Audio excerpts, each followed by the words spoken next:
Saya sore ini akan berangkat ke 4 negara di Eropa 3, yaitu Turki yang termasuk Eropa dan Asia sekaligus, Turki, Amsterdam, Nederland dan Ceko. Kemudian terakhir ke Korea.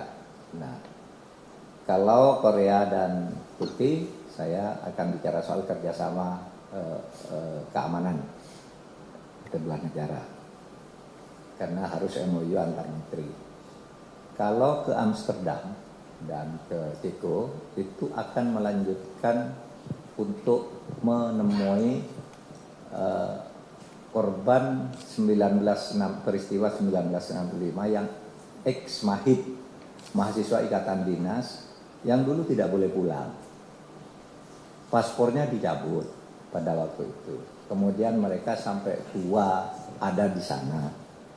Sekali lagi ini PP HAM itu, penyelesaian dan pelanggaran HAM berat itu, kita bukan menghidupkan komunisme, tapi korban tahun 65. Oleh sebab itu korbannya banyak. Bukan hanya orang mantan, orang yang dianggap PKI atau orang PKI yang dulu didiskriminasi. Kalau itu sudah dikembalikan haknya sejak tahun 2000 sudah dihapus itu Bapor Stranas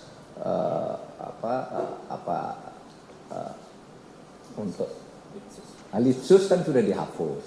Mereka yang keturunan tidak ada lagi keturunan sudah boleh ikut hak-hak politik. Yang sekarang ini bukan politik hukum baru, ini yang lama melanjutkan tentang hak-hak korban. Banyak orang yang bersekolah di Eropa pada waktu itu tidak boleh pulang karena tidak membuat pernyataan mengutuk pemerintah lama. Gitu. Mereka, saya tidak tahu di dalam, karena dia tidak tanda tangan lalu paspornya dicabut terus nggak bisa pulang. Dan itu banyak sekali. Sekarang ada kira-kira 130-an di berbagai negara.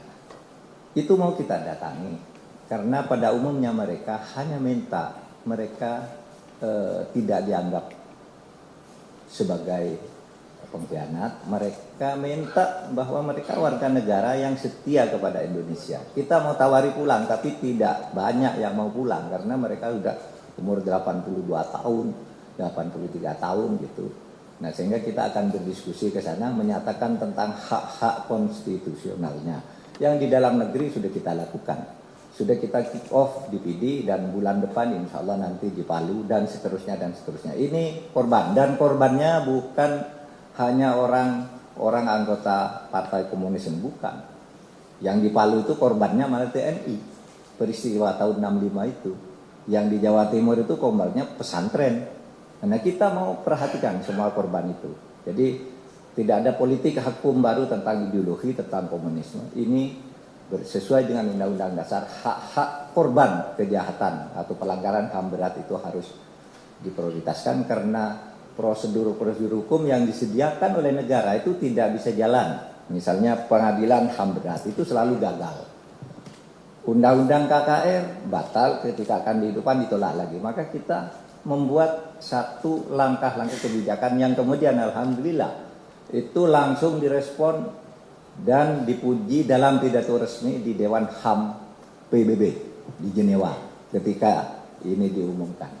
Karena kita lebih pada kemanusiaan, dan saya nanti sore akan berangkat dengan tim untuk ketemu dengan mereka. Cukup ya?